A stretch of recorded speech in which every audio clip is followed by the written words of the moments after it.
Hello, everybody, and welcome to your favorite show each and every Monday night. We're talking about Rasslin and Racin, brought to you by Ardensburg and Grill in Central South Carolina, Beef and Rib in Westminster, South Carolina. Also, we want to thank Pepsi Cola, and we want to thank Point RV at Lake Hartwell. Also, all of our other sponsors at Greenville Sports Media, the home of Rasslin and Racing. Folks, let's get right to it. What a weekend. We're talking about NASCAR. We're talking about Money in the Bank. And of course, you can't talk pro wrestling without this man. Let's bring him in. Ref Brandon, how's it going, Ref?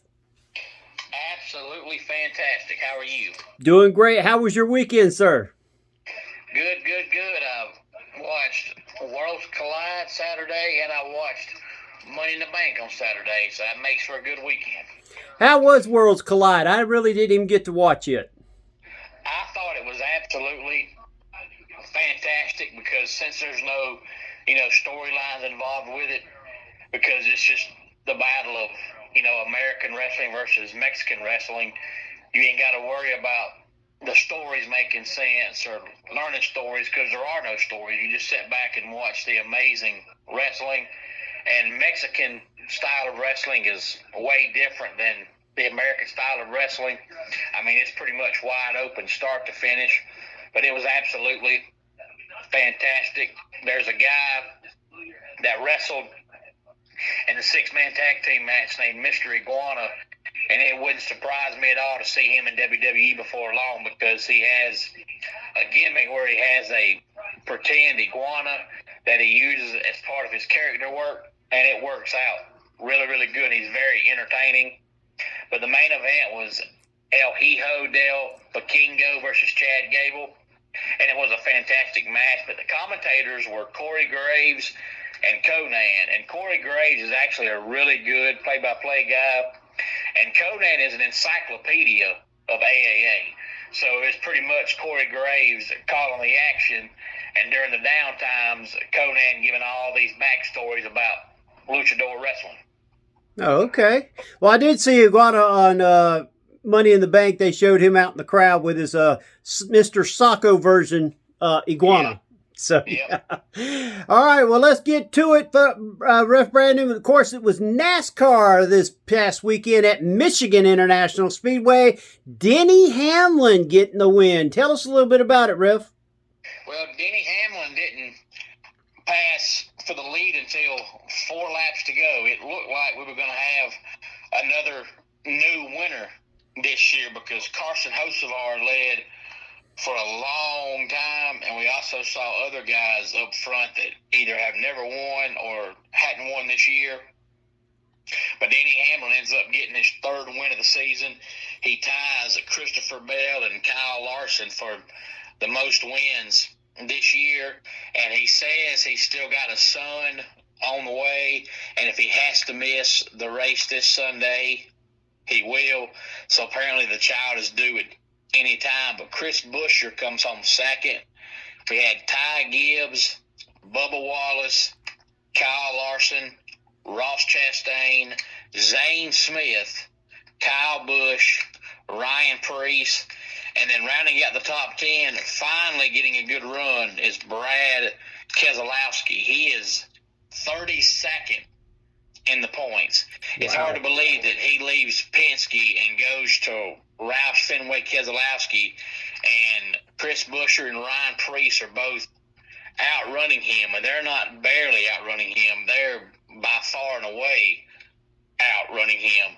So to see Brad Keselowski 32nd in the points is pretty embarrassing for him, but he finally got a top 10. But my man Kyle Busch right now is sitting in 16th place. So as of right now, he would be the last driver to make the playoffs, but he has not won a race yet, so he would be getting in basically on points alone.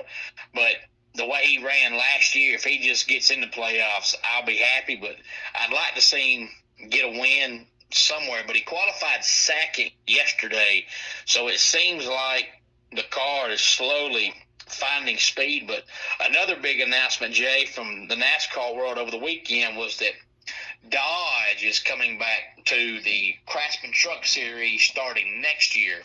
So I'm sure they'll be back in the Cup Series probably by 27 or 28. But Dodge is coming back again to the Truck Series starting next year. Well, they've actually already got a NASCAR car prepared. It's just there's no teams right now that have decided to jump to Dodge, so it's probably going to be 29 before it would happen because it takes a 3-year process because of engines and so forth. But wow, what a weekend! A lot of different things going on there. My guy Ross Chastain did pretty good. Ty Gibbs and Zane Smith. Wow, that was a little shocker right there. But let's head on over to Pro Wrestling Ref and Money in the Bank was everything me and you thought it would be. Short, very short card, but at the same time, like you said, Money in the Banks take a long time. And then we had this surprise at the very end of the main event, and we'll get into that in just a second. But first of all, we start off with the women's Money in the Bank. And what I thought was very interesting, Ref, was the crowd. If you go back and watch this, that arena was half empty when the women's match started. Yeah, I didn't understand the whole, and I still don't understand the whole lights and seats thing. If I was a fan in the crowd, I wouldn't want a light either in my hand or beside me or in front of me because it seems like it would, reflect off of somebody's head or shirt or shoe or something and blind you. So I'm not really sure why they had the lights anyway, especially with it being a 7 o'clock show, because in Los Angeles it's 4 o'clock. So it wouldn't have been dark unless the arena had all the windows closed. So I'm not really sure what the point of the lights and the seats thing was. It didn't make any sense at all to me. But, you never can tell how many people are actually there because, they can tell you any amount they want to. But more than likely, you'll see in 2 or 3 weeks down the road how many were actually there. But, unless you know how many tickets were sold and how many seats the place holds, it's really kind of a guesstimate. So whatever they tell you, you really don't know if they're being honest or not. You can't tell. But I'm sure it wasn't full, when the first match started because Worlds Collide was right across the street. So I'm sure there were some fans that probably tried to go to both shows. And LA traffic is going to be bad, especially on a Saturday afternoon. So I'm sure that when Money in the Bank first started, there were some fans that wasn't quite in their seats yet. But, they always start out with the women's Money in the Bank every year. So I hate that people had to miss it if you wanted to go, because I was more intrigued with the women's Money in the Bank match than I was the men's, because the women, the only one that I thought didn't have a chance was Julia, but the other 5, I could have made a case for any of them to win. So I was intrigued by it because I really didn't know who was going to win, which made it more intriguing. The men, you had 1 or 2 possibilities, and that was it. But the women, I thought everybody but Julia had a legit chance and a logical chance to win the match. Yep. And, of course, when it was all said and done, it was somebody that, of course, me and you was going to give it to Alexa Bliss, and she was really not even a factor in the match, to be honest with you, which was very disappointing to me. I think that they're just not giving her, I understand she's not full-time like she was in the past, but at the same time, why put her in it if you're not going to give her any gust? Any juice in it. But Naomi comes away with the victory, and she has a chance to go wherever she wants to go. And do you see her leaving SmackDown to go face someone who she knows very well in Io Sky for that title? I can see it, but they've been building up so long for the whole thing between Naomi and Jade Cargill that I think either Naomi wins the belt and then drops it to Jade Cargill, or I see Jade Cargill winning the belt and then Naomi cashing in on Jade Cargill. But I can see her going against Io Sky, but I don't think she will. I think she'll wait until Tiffany drops the belt to whoever she drops it to, and then she'll cash in on them. But, going back to Alexa Bliss, the best way to write and the most logical way to write stories in wrestling is you book backwards. You find somebody's end game, and then you book backwards to get to the end game. So with Alexa Bliss, it's almost like they don't really have no long-term story for her. So instead of just, letting her win matches with nowhere to go with it, she's just showing up on occasion because she's popular, people know her, and so many people still feel like she's going to end up in the Wyatt Six. So I guess by seeing her every now and then and seeing her carry that doll around makes you think, okay, tonight's the night.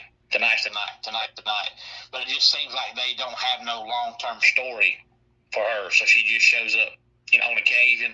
But I thought she would win because I thought since they haven't really used her a whole lot, she's just showing up sporadically, she could show up, win this briefcase, and then she could be gone again for the next 2 or 3 months until you decided what to do with her. Because you win the briefcase, you ain't got to be on TV every week. You've won the briefcase. Yeah. So I thought she would win, and they would find something to do with her in the meantime. But apparently they just don't have no story for her. So instead of just putting her out there and having her win matches and nowhere to go with it, she's just showing up and looking impressive. She had a couple of nice spots, but outside of that, she didn't do a whole lot. Yeah, I agree. And then, of course, our next match was one they threw in at the last minute. Dominic Mysterio basically wins a squash match. Yeah, that was just a way to get somebody from Worlds Collide onto the Money in the Bank card because they signed that match at Worlds Collide because after the first match ended, Dominic showed up, and him and that guy got into a brawl, and Dominic said, "I'll see you at Money in the Bank." So it was just a way to get people to know who Octagon Jr. is in case they didn't see Worlds Collide. And Dominic's doing such a good job right now. You've got to get him on your card on the show somehow, some way. But, we all worried about only having 4 matches, but that match made it 5, and it still went to 10:17 Eastern time, so I'm glad they only had 5 matches. They'd have been AEW Midnight style if they'd had 2 or 3 more. Well, Ref, you tell us about the third match we had.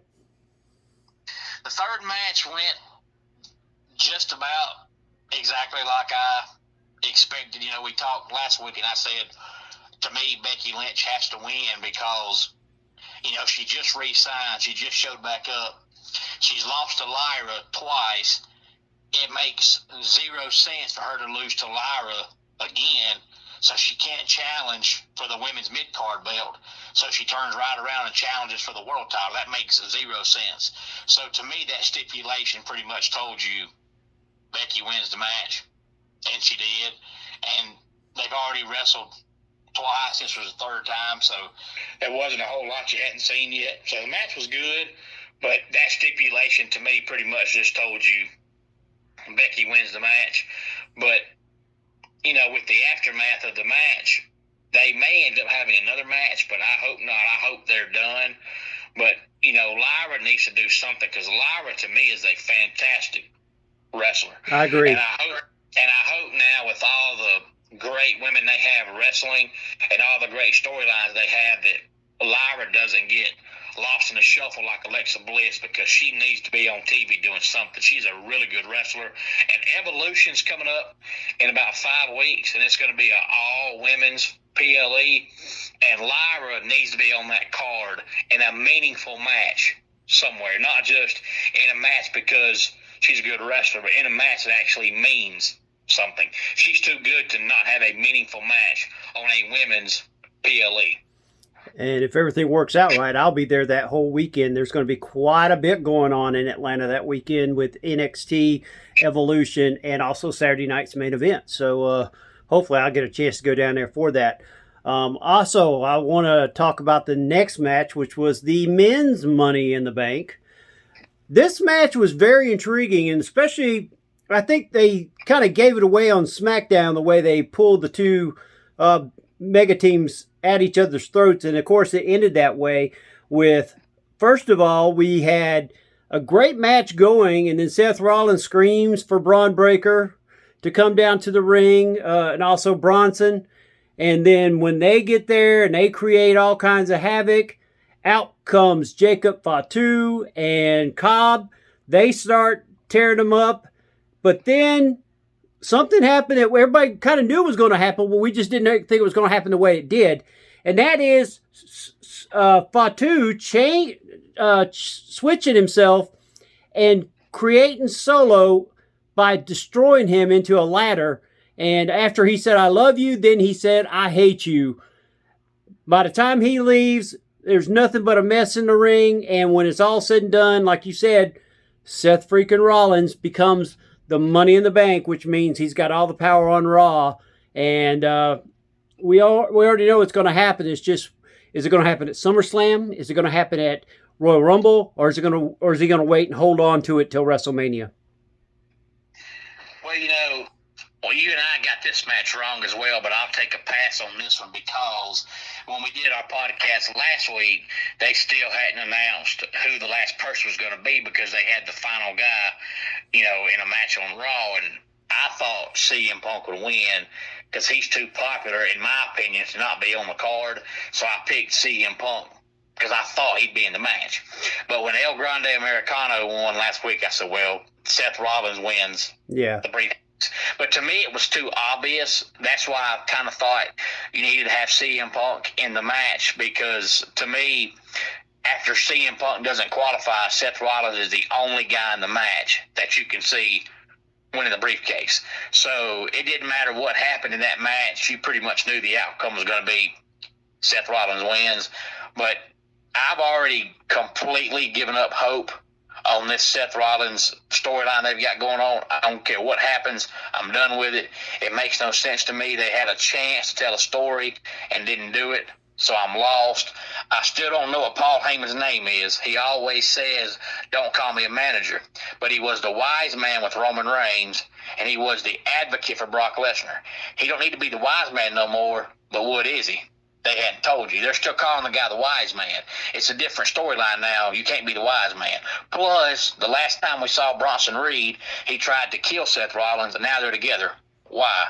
They ain't told me. They had time to do it, didn't do it. I'm lost on it. It's stupid, needs to end. I'm hoping that Seth Rollins cashes in whenever he cashes in, and then he drops the belt to Braun Breaker.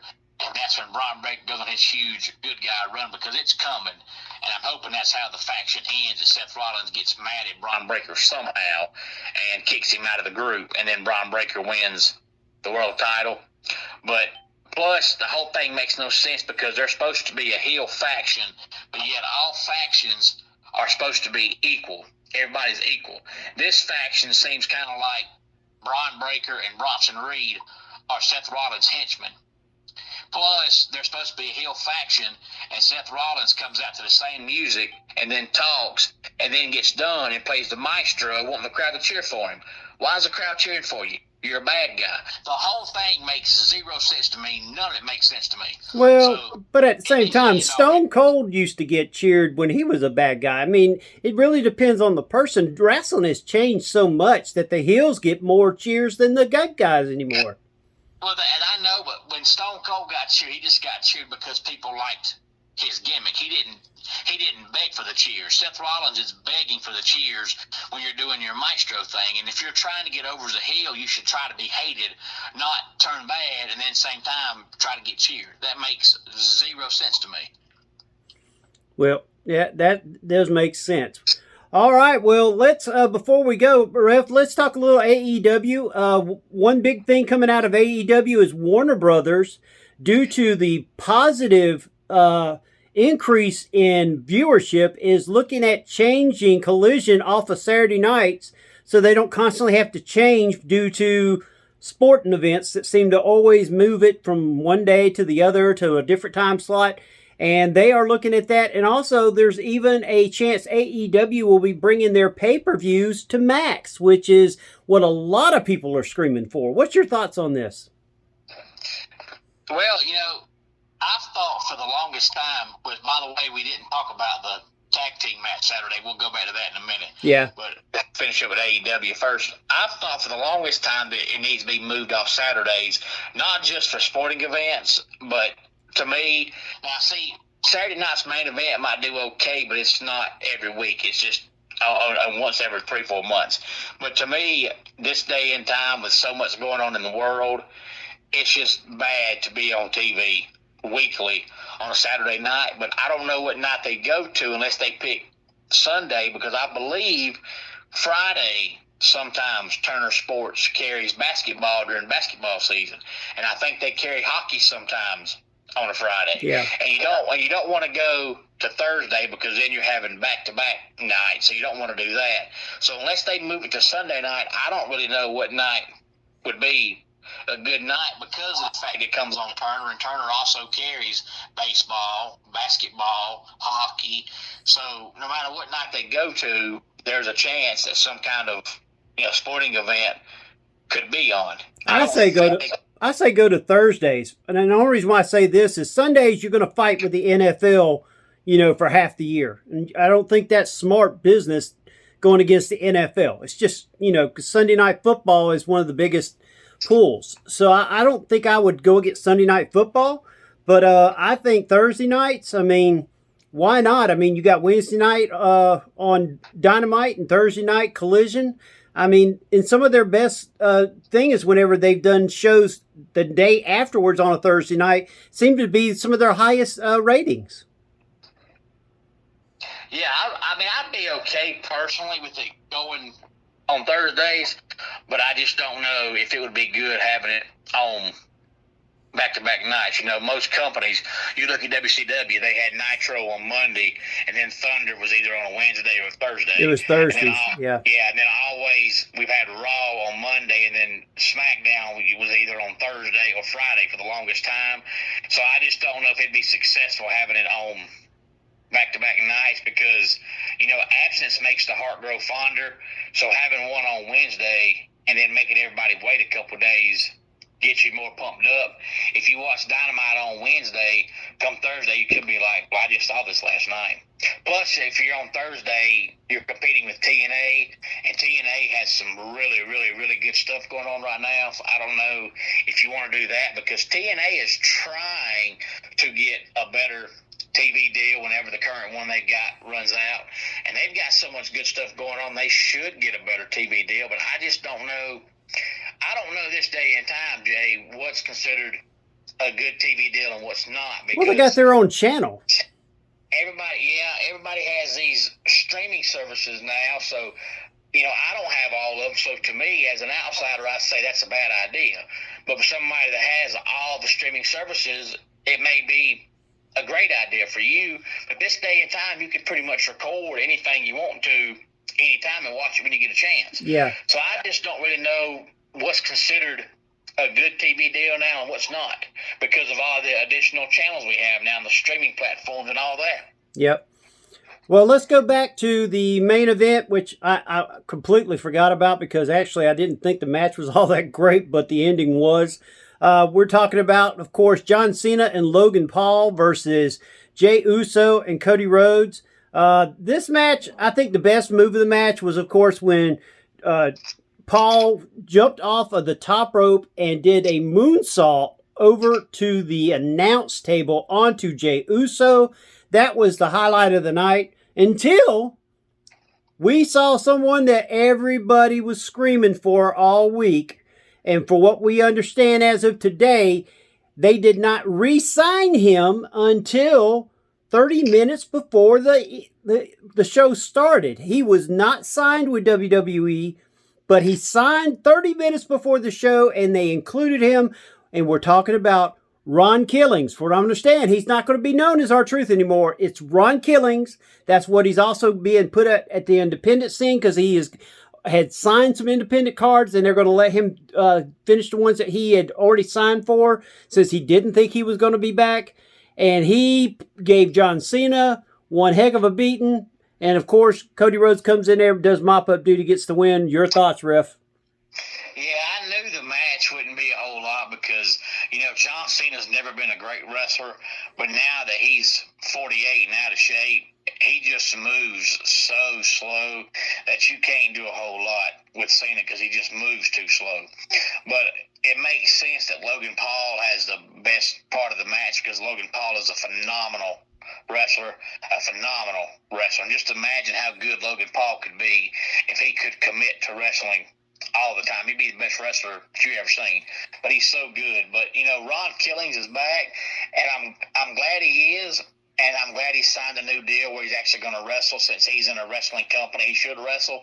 The only bad part is I just don't know how far they can go with this, because, let's say he wrestles John Cena again. He's not getting the world title. So if you bring him back as a threat to Cena, then he loses, then what do you do with him? He can't go back to being a comedian, but he's already challenged for the world title, and he's lost. So what do you do with him?